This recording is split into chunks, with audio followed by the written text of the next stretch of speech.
오늘부터 저는 마태복음 강해 설교를 시작하려고 합니다. 한 분 예수님에 대한 네 편의 초상화처럼 마태, 마가, 누가, 요한은 우리에게 예수님 이야기를 잘 들려줍니다. 시기로 보면 마가복음이 가장 먼저 기록되었다고 전해집니다. 그럼에도 가장 큰 영향을 미치고 중요한 책은 서슴지 않고 마태복음이라 할 수 있습니다. 그렇게 초대교회부터 마태복음을 가장 앞머리에 두었습니다. 마가복음의 예수님이 길을 걷는 길 위의 예수님이라면 마태복음의 예수님은 가르치며 행동하는 예수님입니다. 그래서 마태복음을 그리스도인의 행동을 보여주는 교과서, 그리스도인의 삶을 보여주는 교과서라고 별칭이 붙어있는 책이 마태복음입니다. 이 마태복음을 통해서 여러분과 함께 예수님을 더 깊이 알아가고 더 사랑하며 더 가까이에서 따라가고 싶습니다. 마태복음 1장 1절입니다. 함께 읽어보겠습니다. 아브라함과 다윗의 자손 예수 그리스도의 계보라. 아멘. 계보, 이 말은 우리말로 족보, 기원에 관한 설명을 다룬 책, 이런 뜻입니다. 헬라어로 써진 순서로는 족보책, 예수님, 다윗의 자손, 아브라함의 자손, 이렇게 문장이 아닌 타이틀로 이 글이 적혀 있습니다. 여러분, 신약을 펼치는 첫 문장이 아브라함과 다윗의 자손, 예수 그리스도의 세계라, 그리스도의 족보라, 지금 이렇게 펼쳐지고 있습니다. 사실 우리들에게 이 예수님의 족보가 그렇게 중요하지 않게 보일 수 있을 겁니다. 발음도 잘 안 되는 이 유대인 이름을 40여 명 하고 나면 입술이 꼬이지요. 그런데 유대인들에게는 이 이야기가 매우 중요했습니다. 물론 우리 문화에서도 피가 물보다 진하다, 또 근본이 없다, 이런 표현들은 이 혈연과 족보에 관련된 이야기이지요. 한 사람의 고귀한 정신이나 삶의 태도를 찾고자 할 때 늘 그 뿌리로 들어가서 조상을 이야기하는 것이 우리 문화이기도 합니다. 유대인들도 마찬가지였습니다만 특별히 더 중요하게 여겼던 건 메시아의 족보, 예수 그리스도의 족보였습니다.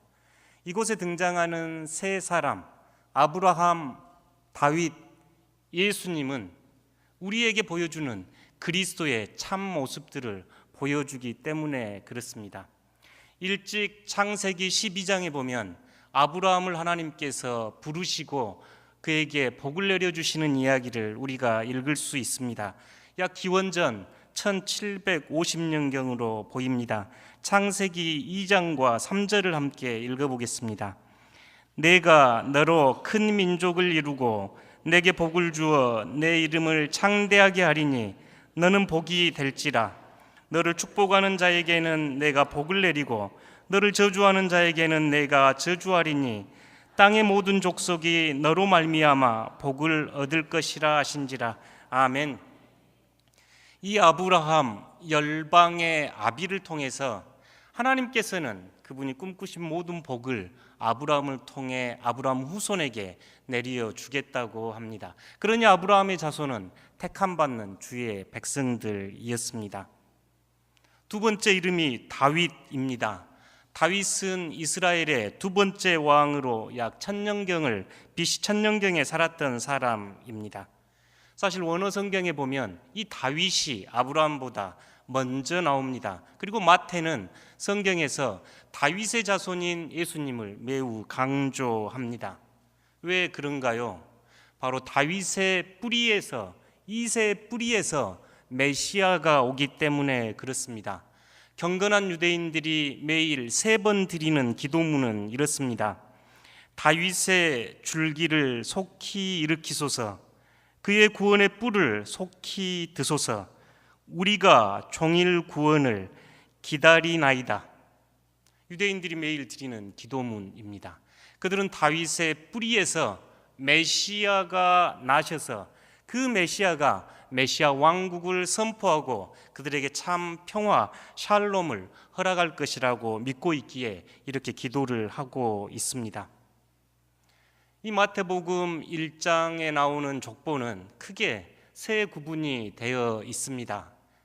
아브라함에서 다윗까지 14대, 다윗부터 바벨론 포로기까지 14대, 바벨론 포로기에서 예수님까지 14대입니다. 총 42대로 구성된 족보입니다. 여러분이 가장 많이 들으신 이야기가 나코였지요. 약 40번의 나코가 등장합니다. 계속 나코 이야기가 약 1700년 스토리입니다. 우리로서는 별 흥미로울 수 없는 예수님의 족보지만 이 복음을 받아들였던 유대인들에게는 너무나 중요했습니다. 아브라함에게 약속하셨던 그 축복과 다윗의 왕국을 통해 오시게 될 메시아가 바로 예수님이라고 하는 큰 선언이 마태복음 1장 1절입니다. 그렇다면 이 족보가 오늘 우리에게 왜 중요하고 우리는 이 말씀 안에서 어떤 것을 묵상해야 할까요? 제가 설교 제목을 나슨이라고 붙이면서 부제를 1700년 족보를 보며 100년 앞을 걱정한다 이렇게 붙여보았습니다. 무슨 말인고 하니 아브라함부터 예수에 이르기까지 42대 1700년의 족보 이야기를 보면서 우리 앞으로 펼쳐질 우리 교회 100년은 가능한가? 내 자녀들 세대는 이 믿음의 족보처럼, 복음의 족보처럼 우리 가문은 복음이 이어갈 수 있을까? 여러분 생각은 어떠신가요? 오늘 안수 집사님, 권사님을 피택 선거하면서 기도를 했습니다. 우리 시대에 세운 일꾼들은 어떤 사명을 감당하고 우리에게 주어진 사명은 어떤 것일까 생각했을 때 바로 이 신앙의 믿음의 족보를 써나가는 것, 다음 세대가 주님 안에서 우리와 함께 신앙생활하는 것, 우리에게 주어진 시대적 과제라고 생각이 됐습니다. 흔히 우리는 선교를 이야기할 때 수평적 선교와 수직적 선교 두 가지를 이야기합니다. 수평적 선교는 마태복음 28장 20절이나 사도행전 1장 8절에서처럼 예루살렘을 넘어 유대를 넘어 사마리아를 넘어 땅끝까지 이르러 증인이 되라 하셨던 수평적으로 지리적으로 점점 확장되는 선교 개념입니다. 기독교 역사가 그렇게 발전을 했습니다. 작은 팔레스타인 마일에서 소아시아로, 아프리카로, 유럽으로, 아메리카로, 한국으로 다시 백투 제루살렘 이러면서 복음이 계속 확장되고 있는 지리적으로 확장되는 이야기를 수평적 선교 이렇게 이야기합니다. 요새 더 많이 거론되는 선교가 수직적 선교입니다. 할아버지에서 아버지로, 아버지에서 아들로, 아들에서 손자로, 후손으로 이렇게 이어져 내려가는 선교를 수직적 선교, 신앙 계승에 관한 이야기입니다. 이 수직적 선교가 우리에게 큰 도전이며 현재 과제가 됐습니다. 수평적 선교를 우리들이 기도를 많이 하고 중요한 일입니다. 현재 한국 교회가 세계에 파송한 선교사들을 보면 약 2만 명에 이릅니다. 가장 많은 나라는 물론 미국입니다. 2만 명도 적지 않는 수치입니다. 100만 명을 기준으로 했을 때 저희는 5번째에 해당하는데 100만 명 단위로 보면 가장 높은 수치입니다. 외인관이 팔레스타인이나 아일랜드, 몰타, 사모아 이런 나라는 500만이 되지 않는 적은 나라입니다. 그런 면에서 한국 교회가 수평적 선교를 위하여 매우 헌신했던 것은 자랑스러운 일입니다. 그러면 수직적 선교는 어떻게 되는가요? 그리고 우리 덕신교회는 어떤 입장입니까? 한국 사회는 지금 인구 절벽이라고 하는 심각한 문제를 겪고 있습니다. 저희 또래들은 한 해에 100만 명, 120만 명이 태어났습니다. 그런데 지금 신생아는 지난해 통계는 40만 명이 채 되지를 않습니다. 가만히 있어도 인구가 3분의 1로 줄어가는 현실입니다. 왼쪽 차트를 봐보십시오. 2007년부터 16년까지 10년간 비교한 자료입니다. 초등학생들이 30%가 줄었습니다. 그런데 교회 학교 초등부는 40%가 줄었습니다. 고등학생들은 그 전에 비해 20%가 줄었는데 교회 학교는 30%가 줄었습니다. 저희 교회도 한번 보시겠습니다. 매우 실제 수에 가까운 통계입니다. 저희 교회 학교에서 지난주 예배를 드렸던 학생 수가 137명, 전체 교인으로 보면 약 23.7%, 20, 30대가 99명, 17.1%, 40, 50대가 243명, 42%, 60대 이상이 99명, 17.1%입니다. 여러분 보시듯이 20, 30대가 가장 낮습니다. 저희 지역사회 특성상 저희 교회학교를 졸업하면 타지로 가는 학생들이 많기에 교회학교 감소, 교회 학생들이 성장을 해도 더 낮은 수치일 거라고 예상이 됩니다. 대학을 지나간 학생들의 복음화율이 4%를 밑돈다고 지금 학복협 학원복음화위원회에서는 발표를 합니다. 부모님 밑에서 고등학교까지 신앙생활을 잘 하던 자녀들이 대학을 졸업하고 사회로 나가면 90% 이상이 교회를 떠납니다. 심각한 문제다 싶습니다. 저희 한국교회가 130년 복음의 역사 안에 이렇게 비약적인 성장을 하였음에도 다음 세대에게 수직적 선교가 실패하고 있음을 보여주는 증거들이 너무나 많습니다. 제가 캐나다에 있을 때 저희 교회가 캐나다 교회를 빌려가지고 예배 드렸습니다. 이민교회의 약 80% 정도는 자기 예배당을 가지고 있지 않고 캐네디언 교회를 빌려서 오후에 예배 드립니다. 저희들이 다녔던 교회도 어른들이 6, 70분 이상 됐습니다만 주일학교 모이면 저희 아이들 둘, 셋, 어떤 장로님 손녀 하나, 4명, 많을 때 4명, 적을 때 2명, 저희 아이들 뛰어다니는 거였습니다. 그 캐네디언 교회는 더 복잡했습니다. 1950년대, 60년대 교적부를 봤더니 썬데이 스쿨에 등록된 학생들 예배드린 숫자가 400~500명에 이르는 교회 학교가 아예 없습니다. 캐나다 교회는 매우 수평적 선교에 열심인 교회입니다. 지금도 그렇습니다. 연동교회를 세운 게일 선교사, 세브란스 병원을 세웠던 어비슨 선교사의 아버지 어비슨, 원산 부흥 회개 운동의 주역이었던 하디 선교사, 소렉교회를 세웠던 맥킨지 선교사, 다 캐나다 교회에서 파송했던 선교사들입니다. 그분들의 헌신 위에 한국 교회가 발전을 했을 정도로 캐나다 선교사들은, 캐나다 교회는 선교에 매우 열정을 품고 수평적 선교에 최선을 다했습니다만 수직적 선교가 이루어지지 않아 지금 그 교회들은 점점 노인만 남고 젊은이는 사라져버리는 교회의 현실입니다. 우리 교회 10년, 20년 뒤는 어떻게 될 것 같습니까? 예수님의 족보를 보며 사뭇 저는 진지하고 이 문제가 고민스러웠습니다.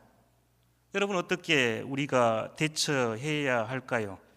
왜 우리의 자녀들, 중학교, 고등학교 때까지 또는 대학까지 신앙생활을 잘 하던 자녀들이 직장을 잡고 사회생활을 하면 교회를 떠납니까?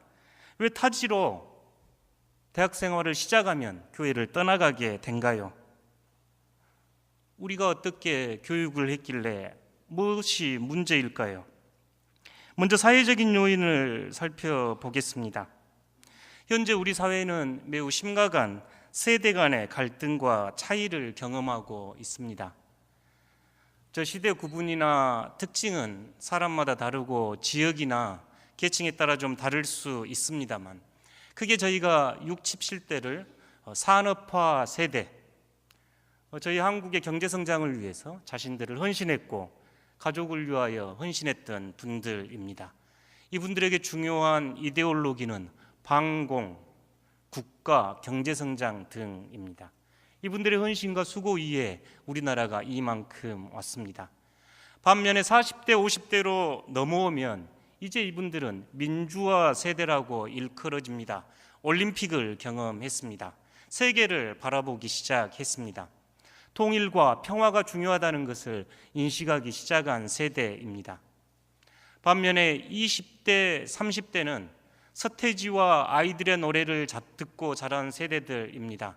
탈권위주의, 행복, 삶의 질, SNS, 네트워크 이런 단어들이 중요한 세대입니다. 한국 교회도 이 세 그룹이 함께 구성하며 성장해 왔습니다. 산업화 세대는 교회 성장의 토대를 제공했고, 민주화 세대 때는 지금 드러났던 대형 교회들이 등장하기 시작했습니다. 반면에 정보화 세대가 들어서면서 교인 감소를 경험하고 있습니다. 사회적으로 심각해 보이는 것은 이 기성세대와 젊은 세대 간의 갈등입니다. 국가인권위원회가 노인인권 종합보고서를 발표한 걸 참고해 봤습니다. 여기 조사 대상의 노년층은 65세 이상이고 청년층은 20대, 30대입니다. 두 그룹의 조사를 했습니다. 노인과 청년 간 대화가 통하지 않는다. 노인층의 51.5%는 대화가 통하지 않는다고 대답을 했고, 청년층은 무려 88.5%, 청년들 10명 중에 9명은 60대, 70대와 대화가 되지 않습니다라고 설문에 응답을 했습니다. 노인과 청년 간 갈등이 심하냐라는 질문에 65세 이상은 44.3%, 반면에 청년들은 81.9%, 10명 중에 8명 정도가 노인과 청년 간의 갈등을 겪고 있다고 이야기합니다. 세계 어느 나라보다 우리나라는 이 기성세대와 20, 30대 간의 갈등이 많습니다. 그 이유는 변화의 속도 때문에 그렇습니다. 한국 사회는 변화의 속도가 매우 빠릅니다. 아마 이 자리에 앉아 계신 분들 경험하셨을 겁니다. 나무를 떼던 시대, 연탄을 떼고 보일러로 바뀌었던 시대, 전기가 들어온 날을 기억하고 있습니다. 차가 마을에 들어온 날을 기억하고 있습니다. 어느 순간 삐삐가 등장하더니 지금은 스마트폰이 우리 손에 있습니다. 이 변화의 속도가 예측하기 너무 빠를 정도로 빠릅니다. 기성세대와 젊은 세대 차이는 이 변화 속도, 수용력에 있습니다. 젊은 세대들은 이 변화를 매우 빠르게 적응해 나갑니다. 반면에 기성세대는 변화에 적응하지 못합니다. 40세 이전에 듣지 않는 장르를 40세 이후에 들을 확률이 거의 없답니다.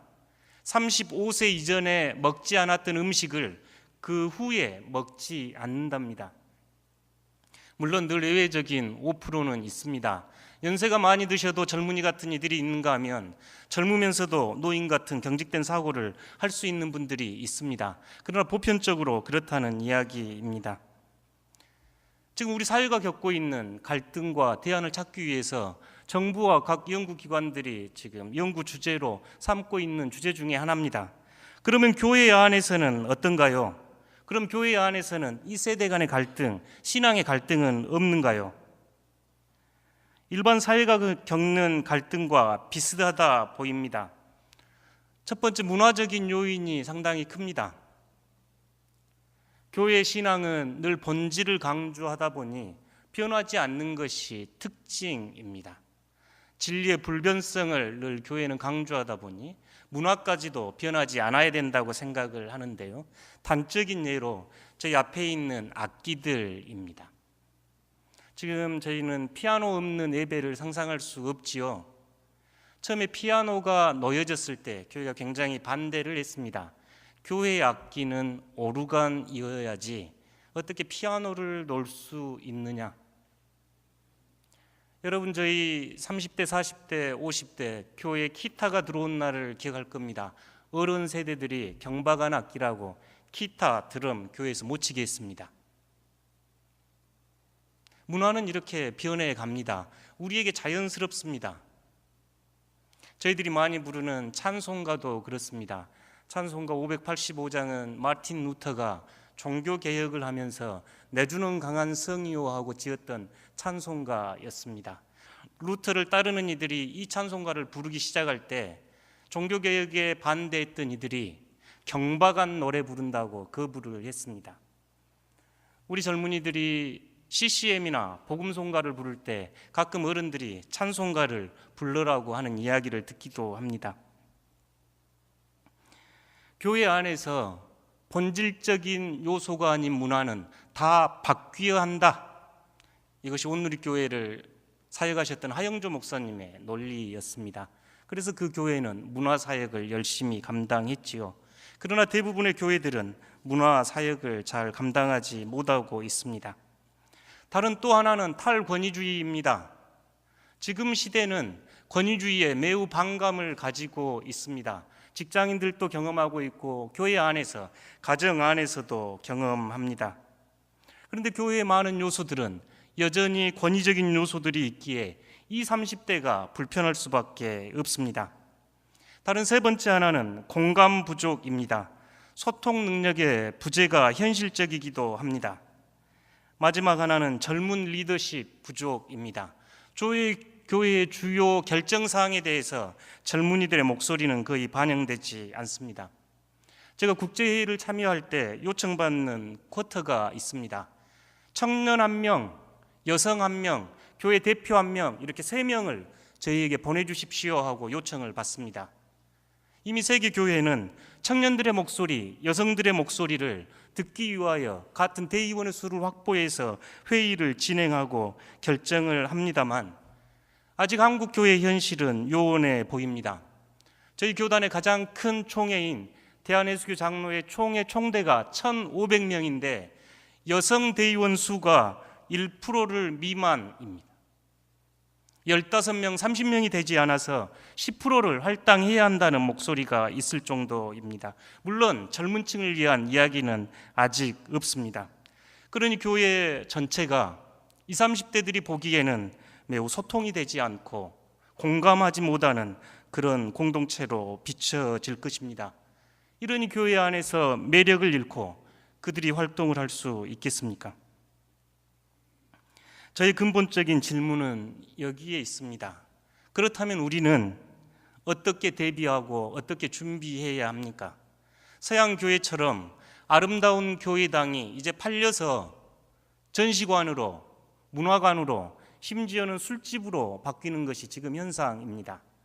우리들이 교회 건물을 이렇게 아름답게 유지하고 보수하면서 10년 뒤, 20년 뒤 이 교회가 텅텅 비어가는 것을 바라보고 있어야 합니까? 여러분은 어떻게 하고 싶으신가요? 어떻게 대비하고 싶습니까? 먼저 저희가 이해해야 할 것은 수직적 선교, 신앙의 대물림, 자녀와 자녀손들에게 신앙을 가르치라는 것은 성경의 명령임을 기억해야 합니다. 창세기 18장 19절에 보면 하나님께서 왜 아브라함을 복의 근원으로 불렀는지 나오는 구절입니다. 함께 읽겠습니다. 내가 그로 그 자식과 건속에게 명하여 여호와의 도를 지켜 의와 공도를 행하게 하려고 그를 택하였나니 이는 나 여호와가 아브라함에게 대하여 말한 일을 이루려 함이니라. 아멘. 아브라함을 택한 이유가 하나님의 공의와 하나님의 의로운 길을 다음 세대 자녀들에게 가르쳐 지키게 하기 위함이라고 천사를 통하여 이야기합니다. 신명기 6장 7절입니다. 내 자녀에게 부지런히 가르치며 집에 앉아 있을 때든지 길을 갈 때든지 누워 있을 때든지 일어날 때든지 이 말씀을 강론할 것이며 신명기 6장에 나오는 쉐마 이스라엘을 늘 가르치며 지키라고 이야기합니다. 그래서 유대인들은 여자가 임신을 하면 임신복을 만드는데 율법이 적힌 이 말씀이 적힌 임신복을 입는다고 합니다. 에베소서 6장 4절입니다.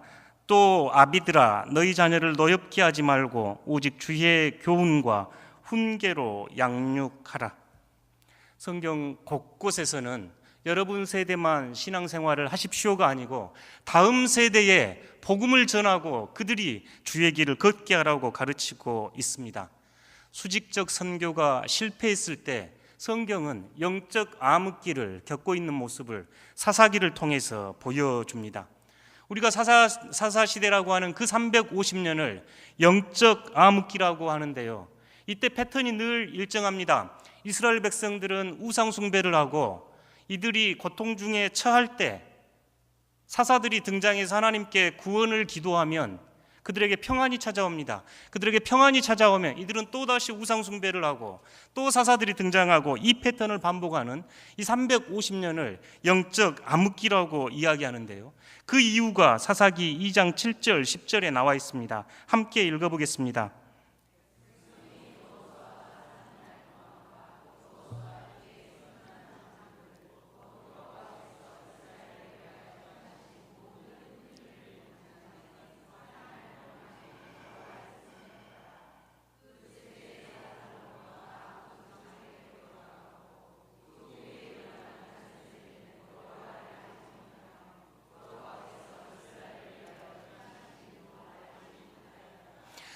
사사기 2장에서는 분명하게 이야기를 합니다. 하나님의 행하신 일과 그의 법을 지켰던 여호와와 그 세대들이 살 동안은 하나님을 기억하며 살았으나 그 세대가 다 돌아간 후에 여호와를 알지 못하는 세대가 등장하여 그릇 행했다고 성경은 이야기하고 있습니다. 다음 세대에 신앙이 전수되지 않으면 이런 영적 암흑기를 겪어가야 할 것입니다. 그렇다면 성경은 우리에게 세대 간의 갈등, 소통이 잘 되지 않고 이해가 잘 되지 않는 20, 30대 또는 10대 청소년을 어떻게 바라보고 어떻게 준비해라고 하는가요? 탈무드에 따르면 탈무드에 나와 있는 한 구절은 어리석은 사람은 자녀들에게 재산을 남기고 양식이 있는 사람들은 자녀들에게 지식을 남기고 지혜로운 부모들은 자녀들에게 신앙을 남긴다, 이렇게 이야기를 합니다.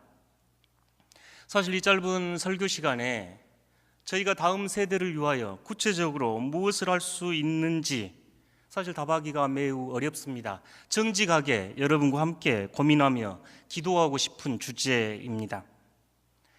저희들이 학교 교육에 저희 자녀들을 위탁한 후로는 가정교육이 실패했다고 보여집니다. 제 자신 스스로도 집에서 자녀들을 가르치고 양육하기보다 학교에 맡겼습니다. 요즘은 학교와 학원에 맡깁니다. 기독교 신앙교육은 교회 학교에 맡깁니다. 집이 가정교육의 공간이 되지를 않습니다. 가장 중요한 신앙교육의 원천이었던 가정은 이제 교육의 역할을 하지 못하고 있지요. 저희 중고등학생들은 70시간을 학교와 학원에서 보냅니다. 교회에서는 70분 보냅니다. 60분의 1, 물리적으로 절대적으로 불가능한 시간입니다. 신앙 안에서 잘 양육하기가 어렵습니다. 고등부 무슨 행사를 할 때 학생들이 학원을 가고 학교에 가야 하기 행사 진행이 어렵습니다. 어떻게 해야 된가요?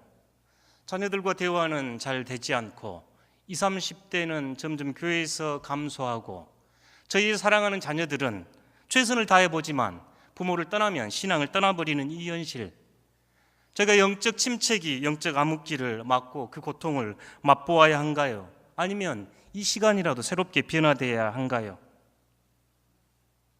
다음 세대, 청년 세대를 우리가 새롭게 바라봐야 되겠습니다.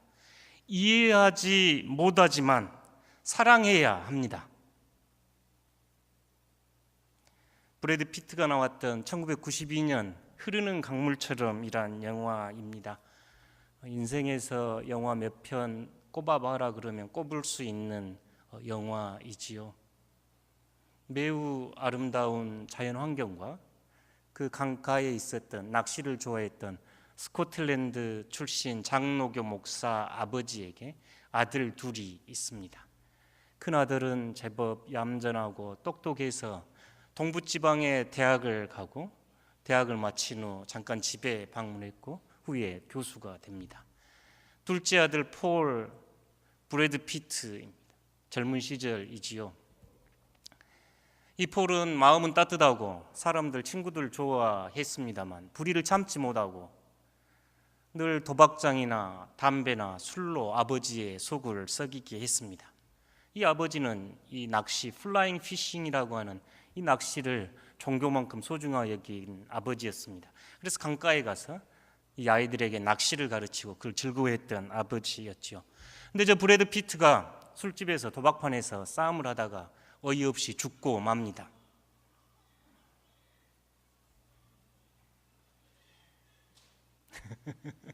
예, 그래서 이 아버지가 그 아들을 잃고 그 깊은 고통과 슬픔을 가슴에 묻고 있다가 그가 은퇴하는 자리에서 은퇴 설교에서 이렇게 이야기합니다. 누구나 인생에서 한 번쯤 사랑하는 사람이 분명히 도움이 필요한 걸 알지만 대체로 무엇을 도와야 할지 몰라서 안타까워하며 주여 제가 기꺼이 돕고 싶은데 대체 무엇을 도와야 할지 알 수가 없습니다. 제게 그것을 가르쳐 주십시오 하고 기도한 적이 있지요. 이 아버지가 아들을 보면서 제가 정말 아들을 돕고 싶은데 어떻게 해야 되는지 모르겠습니다. 주님 가르쳐 주십시오. 이렇게 기도했다고 지금 이야기하지요. 이곳에 계신 저희 어버이들의 마음입니다. 20대, 30대 신앙을 떠나간 자녀들을 위하여 뭔가 신앙의 권면을 하고 초대하고 싶은데 어떻게 해야 할지 몰라 주님 가르쳐 주십시오라고 기도를 합니다. 우리들은 가장 가까운 사람들이 위기에 빠져 있을 때조차 사실 아무것도 도와줄 수 없다는 현실 앞에서 가슴 아픕니다. 우리가 인정해야 하는 것은 내가 줄 수 있는 것이 무엇인지도 모르거니와 그것을 알고 준다고 한들 그 사람이 진정 그것을 원하는지도 우리는 모릅니다. 우리 손에서 미끄러지고 빠져나가는 그들, 바로 그들이 우리와 함께 살면서 우리가 잘 알고 있다고 믿는 사람들입니다.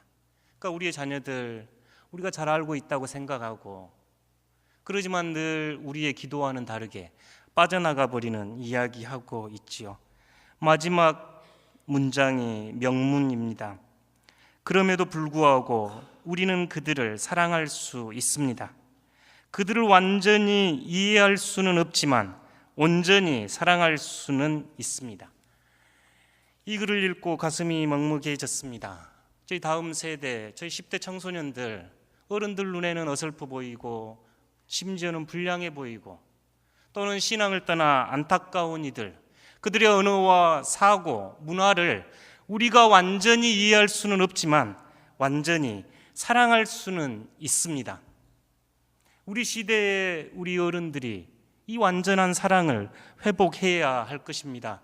이것이 누가복음 15장에 나와 있는 아버지와 두 아들 이야기 안에서 아주 분명하게 드러납니다. 누가복음 15장에 보면 아버지와 속 썩이는 두 아들이 나옵니다.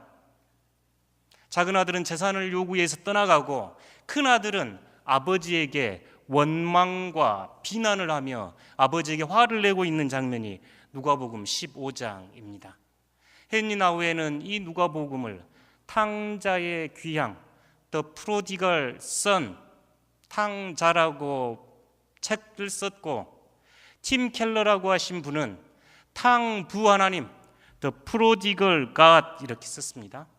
탕자는 이해가 되지요. 탕부는 어떤가요? 하나님을 탕부 하나님 이렇게 썼습니다. 프로디걸 이 말은 낭비하다, 함부로 쓰다, 아낌없이 쓰다 이 말인데요. 팀 켈러는 저 책 안에서 하나님은 여러분을 위하여, 하나님은 집 나간 두 자녀를 위하여 아낌없이 사랑을 낭비하신 분, 조건 없이 사랑을 다 쏟아버리신 하나님, 이것이 누가복음 15장에 나오는 하나님이라고 이야기합니다. 우리 시대에 주어진 과제는 다음 세대를 위하여 탕부 하나님처럼 아낌없는 사랑을 쏟아 부어야 할 과제가 우리의 몫입니다. 사랑하는 성도 여러분, 예수님의 족보를 읽으며 우리는 우리 가정에 신앙의 족보를 생각해 보지 않을 수 없습니다. 다음 세대를 위하여 무엇을 물려주고 싶으신가요? 그렇게 애써서 수고하고 공부하며 가르치는 이유가 뭔가요? 인생에서 가장 중요한 신앙을 유산으로 물려주지 않고 다음 세대에 무엇을 물려주고 싶으신가요? 우리의 자녀들이 하나님의 조건 없는 사랑 속에서 예수 그리스도의 복음 안에서 살아가야 되지 않겠습니까? 저는 이제 첫 물음을 여러분께 나눕니다. 우리 교회가 청년들, 다음 세대를 위하여 어떻게 기도하고 무엇을 준비해야 하겠습니까? 함께 기도하며 준비해 나가는 여러분들 되시기를 축복합니다.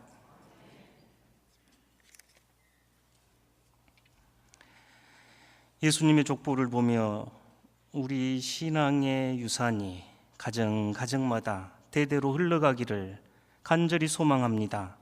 주님 지혜를 주시고 이 시대를 극복해 나갈 수 있도록 도와주시옵소서.